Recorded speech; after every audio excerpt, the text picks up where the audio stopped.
ಈಗ ಯಾರು ರೇವಣ್ಣ ಇದ್ದಾರೆ ಅವರ ಮಗನ ಮೇಲೆ ತಮ್ಮ ಕಕ್ಷಿದಾರರು ರೇವಣ್ಣ ಅವ್ರ ಪರವಾಗಿ ನಾಗೇಶ್ ಅವರು ವಾದವನ್ನು ಮಂಡಿಸ್ತಾ ಇದ್ದಾರೆ. SIT ಪರವಾಗಿ ವಾದವನ್ನು ಮಂಡಿಸ್ತಾ ಇರುವಂತ ವಕೀಲರು ಹೇಳ್ತಾರೆ, ಆರೋಪಿಯ ಮಗನ ಮೇಲೆ ಲೈಂಗಿಕ ದೌರ್ಜನ್ಯದ ಆರೋಪ ಇದೆ. ಇವ್ರ ಮೇಲೆ ಲೈಂಗಿಕ ದೌರ್ಜನ್ಯದ ಆರೋಪ ಇದೆ. ಆರೋಪಿಯ ಮಗನ ಮೇಲೆ ಲೈಂಗಿಕ ದೌರ್ಜನ್ಯದ ಅಡಿ ಕೇಸ್ ಕೂಡ ದಾಖಲಾಗಿದೆ. ಹೀಗೆಲ್ಲ ಇರುವಾಗ ಬೇಲ್ ಹೆಂಗ್ ಸಾಧ್ಯ ಆಗುತ್ತೆ? ಇವರ ಮೇಲೆ ಲೈಂಗಿಕ ದೌರ್ಜನ್ಯದ ಆರೋಪ ಇದೆ. ಲೈಂಗಿಕ ದೌರ್ಜನ್ಯದ ಅಡಿ ಕೇಸ್ ಕೂಡ ದಾಖಲಾಗಿದೆ. ಹೀಗೆಲ್ಲ ಇರುವಾಗ ಬೇಲ್ನ ಪ್ರಶ್ನೆಯೇ ಬರೋದಿಲ್ಲ ಅನ್ನೋದನ್ನ ಹೇಳ್ತಾರೆ SIT ಪರವಾದ ವಕೀಲರು. ಬಹಳ ಇಂಟ್ರೆಸ್ಟಿಂಗ್ ಚರ್ಚೆ ನಡೀತಾ ಇದೆ. ಒಂದು ಕಡೆಯಲ್ಲಿ CV ನಾಗೇಶ್ ಅವರು ಕೆಲ ಹಿಂದಿನ ಪ್ರಕರಣಗಳ ಉದಾಹರಣೆಯನ್ನು ಕೊಟ್ಟು ಹಿಂಗಾಗಿದೆ ನೋಡಿ 364A ಹಾಕುವಂತ ಅವಶ್ಯಕತೆ ಏನಿತ್ತು, ನನ್ನ ಕಕ್ಷಿದಾರರು ಏನು ಮಾಡಿದ್ದಾರೆ ಅನ್ನೋದೆಲ್ಲ ವಿಚಾರವನ್ನು ಹೇಳ್ತಾರೆ ನ್ಯಾಯಾಧೀಶರ ಮುಂದೆ. ನ್ಯಾಯಾಧೀಶರಿಗೆ ಮನವರಿಕೆ ಮಾಡೋ ಕೆಲಸ ಮಾಡ್ತಾರೆ. ಮತ್ತೊಂದು ಕಡೆಯಲ್ಲಿ ಜೈನಾ ಕೊಠಾರಿ ಅವರು ಹೇಳ್ತಾರೆ ಆಕ್ಷೇಪಣೆ ಸಲ್ಲಿಸೋದಕ್ಕೆ ಅವಕಾಶ ಕೊಡಬೇಕು ಅಂತೇಳಿ. ಆಗ ಜಡ್ಜ್ ಹೇಳ್ತಾರೆ ಸುತಾರಾಮ್ ಯಾವುದೇ ಕಾರಣಕ್ಕೂ ಅವಕಾಶ ಕೊಡ್ಲಿಕ್ಕೆ ಸಾಧ್ಯನೇ ಇಲ್ಲ, ನೀವೇನು ಹೇಳಬೇಕಂತಿದ್ದೀರೋ ಹೇಳಿ ಅಂತ ಹೇಳ್ತಾರೆ. ಆಗ ಜೈನಾ ಕೊಠಾರಿ ಅವರು ಹೇಳ್ತಾರೆ ಆರೋಪಿಯ ಮಗನ ಮೇಲೆ ಲೈಂಗಿಕ ದೌರ್ಜನ್ಯದ ಆರೋಪ ಇದೆ, ಕೇಸ್ ಕೂಡ ದಾಖಲಾಗಿದೆ, ರೇಪ್ ಕೇಸ್ ದಾಖಲಾಗಿದೆ. ಇಂಥ ಸಂದರ್ಭದಲ್ಲಿ ಇವರಿಗೆ ಬೇಲ್ ಕೊಡೋದಕ್ಕೆ ಹೆಂಗೆ ಸಾಧ್ಯ ಆಗುತ್ತೆ ಅನ್ನೋ ವಿಚಾರವನ್ನೆಲ್ಲ ಪ್ರಸ್ತಾಪ ಮಾಡ್ತಾರೆ. ಎರಡೂ ವಾದವನ್ನು ಕೂಡ ಶಾಂತ ಚಿತ್ತದಿಂದ ನ್ಯಾಯಾಧೀಶರು ಆಲಿಸ್ತಾ ಇದ್ದಾರೆ. ಆ ಮೂಲಕ ಅವರು ತೀರ್ಮಾನ ಏನಾಗಿರುತ್ತೆ ಅನ್ನೋದು ಭಾರಿ ಕುತೂಹಲ ಕೆರಳಿಸಿದೆ. SIT ಪರವಾದ ವಕೀಲೆ ಜೈನಾ ಕೊಠಾರಿ ವಾದವನ್ನು ಮಂಡಿಸ್ತಾ ಹೇಳ್ತಾರೆ ಇವರ ಮಗನ ಮೇಲೆ ರೇಪ್ ಕೇಸ್ ದಾಖಲಾಗಿದೆ, ಇಂಥ ಸಮಯದಲ್ಲಿ ಬೇಲ್ ಪ್ರಶ್ನೆಯೇ ಬರೋದಿಲ್ಲ ಅನ್ನೋದನ್ನೆಲ್ಲ ಹೇಳ್ತಾರೆ. ಸಾಕ್ಷಿ ನಾಶ ಆಗ್ಬೋದು, ಮತ್ತೊಂದು ಮಗದೊಂದು ಪ್ರಭಾವ ಬೀರ್ಬೋದು, ಆ ಕಾರಣದಿಂದ ಬೇಲ್ ಕೊಡಬೇಡಿ ಅನ್ನೋ ರೀತಿಯಲ್ಲಿ ವಾದವನ್ನು ಮಂಡಿಸ್ತಾರೆ ಜೈನಾ ಕೊಠಾರಿ. ಸಂಪರ್ಕದಲ್ಲಿದ್ದಾರೆ ನಮ್ಮ ಕಲೀಗ ಶ್ರೀಪಾದ್ ಪಾಟೀಲ್. ವ್ಯಾಲಿಡ್ ಪ್ರಶ್ನೆಯನ್ನ ಜೈನಾ ಕೊಠಾರಿ ಅವರು ಇಲ್ಲಿ ವಾದ ಮಾಡ್ತಾರೆ, ಪ್ರಶ್ನೆ ಕೇಳ್ತಾರೆ. ಅದಕ್ಕೆ ಉತ್ತರ ಏನಾಗಿತ್ತು, ಪ್ರತಿವಾದ ಏನಾಗಿತ್ತು ಶ್ರೀಪಾದ್ ಪಾಟೀಲ್?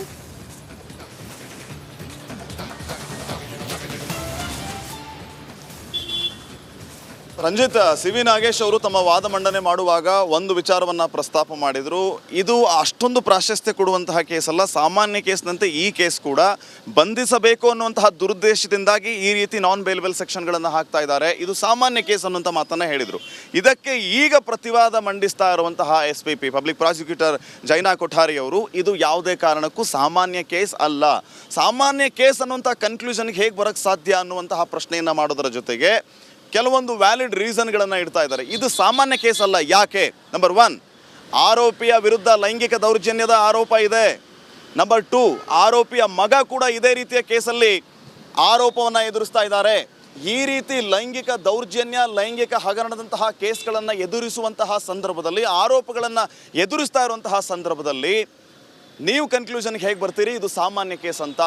ಸೊ ಇದು ಸಾಮಾನ್ಯ ಕೇಸ್ ಅಲ್ವೇ ಅಲ್ಲ, ಜಾಮೀನು ಕೊಡೋದಕ್ಕೆ ಹೋಗಬಾರ್ದು, ಇನ್ನಷ್ಟು ವಿಚಾರಣೆಯ ಅಗತ್ಯ ಇದೆ ಅನ್ನುವಂತಹ ಆಕ್ಷೇಪಣೆಯನ್ನು ಸಲ್ಲಿಸುವ ಕೆಲಸ ಈಗ ಜೈನಾ ಕೊಠಾರಿ ಅವರಿಂದ ಆಗ್ತಾ ಇದೆ. ವಾದ ಪ್ರತಿವಾದ, ಒಂದೊಂದು ಸೆಕ್ಷನ್ಗಳು ಒಂದೊಂದು ಪಾಯಿಂಟ್ಗಳಿಗೂ ಕೂಡ ಇಲ್ಲಿ ಉತ್ತರ ಕೊಡುವಂತಹ ಕೆಲಸ ಆಗ್ತಾ ಇದೆ. ಅದು ಆಗಲೇಬೇಕು ಕೂಡ, ಆವಾಗಲೇ ಅದು ವಾದ ಪ್ರತಿವಾದ ಅನ್ನಿಸ್ಕೊಳ್ಳೋದು. CV ನಾಗೇಶ್ ಅವರು ಯಾವ ವಿಚಾರಗಳನ್ನು ಪ್ರಸ್ತಾಪ ಮಾಡಿದರೋ ಆ ಎಲ್ಲ ಪ್ರಶ್ನೆಗಳಿಗೂ ಕೂಡ ಉತ್ತರ ಕೊಡುವಂತಹ ಕೆಲಸ, ಪ್ರತಿವಾದ ಮಂಡಿಸುವಂತಹ ಕೆಲಸ ಈಗ SPPಯಿಂದ ಆಗ್ತಾ ಇದೆ ಜೈನಾ ಕೊಠಾರಿ ಅವರಿಂದ. ರಂಜಿತ್. ಶ್ರೀಪಾದ್ ಪಾಟೀಲ್ ಹಾಗೆ ಲೈನಲ್ಲಿರಿ. ನೋಡಿ ಜೈನಾ ಕೊಠಾರಿ ಅವರ ವಾದ ಹೆಂಗಿತ್ತು ಅಂತ ಹೇಳಿದರೆ ನಮ್ಮ ಪ್ರತಿನಿಧಿ ಶ್ರೀಪಾದ್ ಪಾಟೀಲ್ ಅವರು ಎಳೆಯಾಗಿ ವಿವರಿಸ್ತಾ ಇದ್ರು. ಯಾವಾಗ CV ನಾಗೇಶ್ ಅವರು ಇದು ಸಾಮಾನ್ಯ ಪ್ರಕರಣ, ಇದನ್ನು ಅತಿ ಗಂಭೀರವಾಗಿ ಪರಿಗಣಿಸಬೇಕಾದಂಥ ಅವಶ್ಯಕತೆ ಇಲ್ಲ, ಒಂದು ಷಡ್ಯಂತ್ರದ ರೀತಿಯಲ್ಲಿ ಇದನ್ನು ಮಾಡಿದ್ದಾರೆ ಅನ್ನೋ ರೀತಿಯಲ್ಲೆಲ್ಲ ಏನು ವಾದವನ್ನು ಮಂಡಿಸ್ತಾರೆ. ಆಗ ಜೈನಾ ಕೊಠಾರಿ ಅವರು ಒಂದೊಂದು ಪಾಯಿಂಟ್ಗೂ ಕೂಡ ಉತ್ತರವನ್ನು ಕೊಡ್ತಾ ಹೋಗ್ತಾರೆ. ಆರೋಪಿಯ ಮೇಲೆ ಲೈಂಗಿಕ ದೌರ್ಜನ್ಯದ ಕೇಸ್ ಇದೆ, ಆರೋಪಿಯ ಮಗನ ಮೇಲೆ ರೇಪ್ ಕೇಸ್ ಕೂಡ ದಾಖಲಾಗಿದೆ, ಆರೋಪಿಯ ಮಗ ಅಬ್ಸ್ಕಾಂಡ್ ಆಗಿದ್ದಾನೆ, ಪೊಲೀಸರ ತನಿಖೆಗೂ ಕೂಡ ಆತ ಬಂದಿಲ್ಲ. ಹೀಗೆಲ್ಲ ಇರುವಾಗ ಇದು ಹೆಂಗೆ ಸಾಮಾನ್ಯ ಕೇಸ್ ಆಗುತ್ತೆ ಅನ್ನೋದ್ರ ಬಗ್ಗೆ ಅವರು ಉತ್ತರ ಕೊಡ್ತಾರೆ. ನೋಡಿ, ವಾದ ಪ್ರತಿವಾದ ಎರಡನ್ನೂ ಕೂಡ ನ್ಯಾಯಾಧೀಶರು ಆಲಿಸ್ತಾ ಇದ್ದಾರೆ. ಸದ್ಯಕ್ಕೆ ಇಂಟ್ರೆಸ್ಟಿಂಗ್ ಚರ್ಚೆ ನಡೀತಾ ಇದೆ.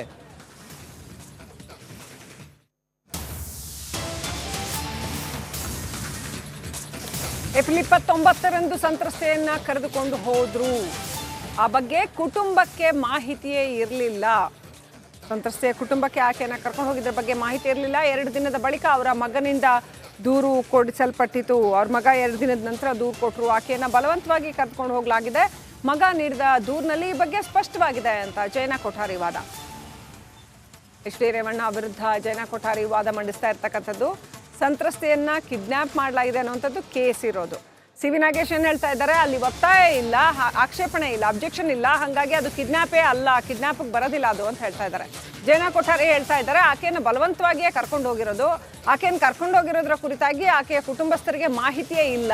2 ದಿನದ ಬಳಿಕ ಅಂದರೆ ಕಾದು ನೋಡಿ 2 ದಿನದ ಬಳಿಕ ಆಕೆಯ ಪುತ್ರ ಕಂಪ್ಲೇಂಟ್ ಕೊಟ್ಟಿದ್ದಾರೆ ಅನ್ನೋಂಥದ್ದನ್ನ, ಹಾಗಾಗಿ ಅದು ಕಿಡ್ನ್ಯಾಪ್ ಅಂಡರ್ ಬರುತ್ತೆ ಅಂತ ಹೇಳ್ತಾ ಇದ್ದಾರೆ ಜಯನಾ ಕೊಠಾರಿ. 2 ದಿನದ ನಂತರ ಕಂಪ್ಲೇಂಟ್ ಕೊಟ್ಟಿರೋ ಆ ಕಂಪ್ಲೇಂಟಲ್ಲಿ ಡೀಟೇಲ್ ಆಗಿ ಎಲ್ಲ ಮೆನ್ಷನ್ ಮಾಡಲಾಗಿದೆ. ಆಕೆಯನ್ನು ಬಲವಂತವಾಗಿ ಕರ್ಕೊಂಡು ಹೋಗಿರೋದನ್ನ ಮೆನ್ಷನ್ ಮಾಡಿದ್ದೀವಿ, ಆ ದೂರಿನಲ್ಲಿ ಎಲ್ಲವೂ ಸ್ಪಷ್ಟವಾಗಿದೆ ಅಂತ ಜಯನಾ ಕೊಠಾರಿ ಹೇಳ್ತಾ ಇದ್ದಾರೆ. ಈಗ ಈ 2 ವಾದವನ್ನ ಆಲಿಸಿದ ನ್ಯಾಯಾಧೀಶರು ಏನು ಮಾಡ್ತಾರೆ, ಜೈಲ ಬೇಲ ರೇವಣ್ಣಗೆ ಅನ್ನೋದು ಈ ಕ್ಷಣದ ಪ್ರಶ್ನೆ ಆಗಿದೆ. ಜಾಮೀನು ಸಿಗುತ್ತೋ ಇಲ್ವೋ ಅನ್ನುವಂಥದ್ದು. ಜಾಮೀನು ಕೊಡಬೇಕು ಯಾಕೆ ಅಂತ ಸಿ ವಿ ನಾಗೇಶ್ ವಾದ ಮಂಡಿಸಿದ್ರು. ಈಗ ಅವರಿಗೆ ಜಾಮೀನು ಕೊಡಬಾರ್ದು ಯಾಕೆ ಅನ್ನೋಂಥ ವಿಚಾರದಲ್ಲಿ ಸ್ಟ್ರಾಂಗ್ ಪಾಯಿಂಟ್ಸ್ನ ಜಯನಾ ಕೊಠಾರಿ ಮಂಡಿಸ್ತಾ ಇದ್ದಾರೆ.